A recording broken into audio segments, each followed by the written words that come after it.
আব্দুল আলিমৰ সহযোগত এখন rehabilitation centre liberty foundation বুলি আমি মুকলি কৰিছোঁ। এই চেণ্টাৰখন এখন অন্যতম চেণ্টাৰ বুলি মই এইকাৰণে ক'ব বিচাৰোঁ, কাৰণ চেণ্টাৰখন যিহেতু আমি সকলোবিলাক চৰকাৰে যেনেকৈ আমাক SOP এখন দি আমাক কৈছিলে যে আপোনালোকে চেণ্টাৰ এখন খুলিলে এইখিনি কাম কৰিব লাগিব, আমি সকলোখিনি কাম সম্পূৰ্ণ কৰিহে আমি পেচেণ্ট ৰাখিবলৈ আমি মানে সাজু হৈছোঁ।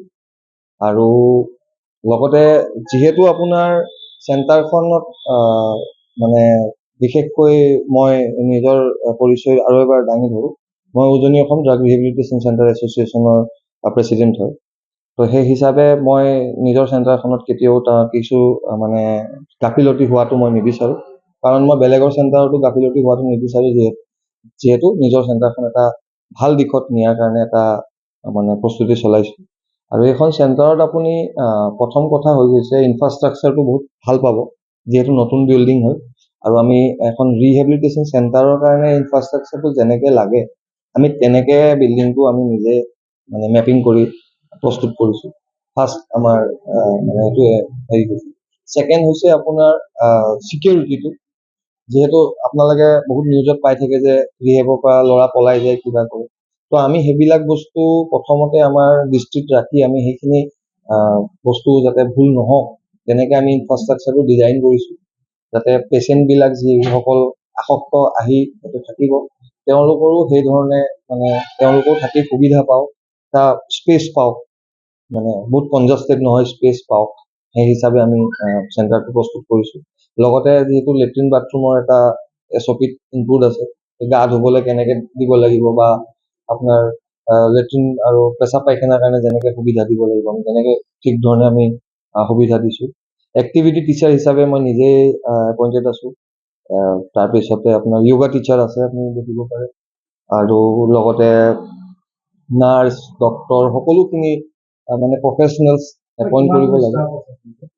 বৰ্তমান আমাৰ ষ্টাফ আমি এপইণ্ট কৰাই নাই, যিহেতু আমাৰ পেচেণ্ট সোমোৱা নাই, আমি আৰম্ভ কৰা নাই। আমি পেচেণ্ট মানে ষ্টাফ আমি এতিয়া নৰ্মেলি আমাক যেনেকৈ লাগে, ধৰি লওক ৱাৰ্ড বয় লাগে, হাউচকিপিং লাগে, তেনেকৈ 2-4টামান আমি গোটাই থৈছোঁ, কিন্তু আমি আৰম্ভ কৰা নাই, গতিকে আমাৰ লগত ষ্টাফ নাই। কিন্তু তথাপিতো ধৰি লওক যিসকল অকণমান সহায় সহযোগিতা কৰিব লাগে, তেনেকৈ আমাৰ ল'ৰা আছে, আপোনালোকে দেখা পাইছে, সেইসকল তেওঁলোক সকলো নিচাৰ পৰা মুক্তি হৈ এটা ভাল জীৱন জীয়াই আমাৰ লগত যোগদান দিছে চেণ্টাৰখন আগুৱাই নিবলৈ।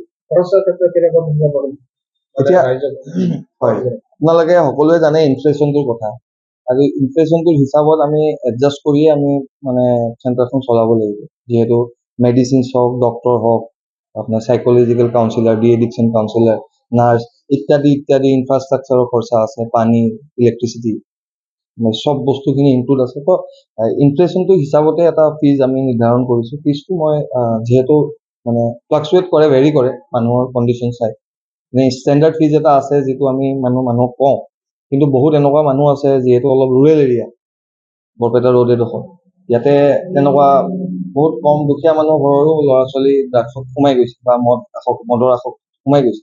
তো তেওঁলোকক আমি তেওঁলোকৰ পৰিস্থিতিৰ হিচাপত আমি এটা পইচা নিৰ্ধাৰণ কৰোঁ। এনেকুৱা নহয় যে আমি বোলে 15,000 টকা ফিজ কৈছোঁ আৰু মোক 15,000 টকাই ল'ম। কেতিয়াবা বহুত দুখীয়া ঘৰৰ শ্ৰেণীৰ মানুহ আহে, আমি টোটেল আমাৰ এইটো 30 বেডেড মানে ফেচিলিটি হয়। তো আমি 4টা ছিট টোটেলি ফ্ৰী কাৰণে ৰাখিছোঁ আৰু 2টা ছিট ছেমি চেৰিটিৰ কাৰণে ৰাখিছোঁ, টোটেল 6টা। এই 6টা ছিটত আমি একদম যাৰ একদম দৰিদ্ৰ সীমা তলত তেওঁলোকক আমি মানে ফ্ৰী ট্ৰিটমেণ্ট 4জনক দিয়া, আৰু 2জনক আমি ছেমি চেৰিটি মানে 50% ফিজত আমি ট্ৰিটমেণ্ট দিয়াৰ আমি মানে সুবিধা ৰাখিছোঁ বৰ্তমানলৈকে। কিন্তু সেই সুবিধা যিহেতু আপোনালোকে গমেই পাইছে যে চেণ্টাৰ এখন চলাবলৈ বহুতখিনি মানে খৰচা হয়। তো আমি যেতিয়া আমাৰ 15টা পেচেণ্ট আমাৰ ইনমেজ হৈ যাব, তাৰপিছত আমি সেই 6টা ছিট মুকলি কৰি দিম। আমি দেখা পাওঁ যে ৰিহাব চেণ্টাৰত মানে বিভিন্ন সময়ত দেখা পাওঁ যে ভিতৰত সোমাই যায়, মানে পেচেণ্টসকলে হাৰাশাস্তিৰ সন্মুখীন হয়। সেই ক্ষেত্ৰত ইয়াতে কেনেকুৱা ধৰণৰ ভূমিকা পালন কৰে? এতিয়া মানুহৰ হাৰাছমেণ্ট ফেচ কৰিছোঁ, কিন্তু সেইখিনি মোৰ দৃষ্টিত হাৰাছমেণ্ট নাছিল। মই শিক্ষা এটা পাব লাগিছিল, মই পালোঁ। কিন্তু যিহেতু বস্তুবিলাক সলনি হৈছে আৰু আমি মানুহক সলনি কৰিব পাৰোঁ, তো তাৰ বাবে আজি আমি সেই বস্তুবিলাকক আমি এভইড কৰিব আৰম্ভ কৰিছোঁ। অসমৰ বহুত চেণ্টাৰে সেই বস্তুটো এতিয়া লাহে লাহে বন্ধ কৰিছে, একেবাৰে বহুত চেণ্টাৰত নোহোৱাই হৈ গৈছে।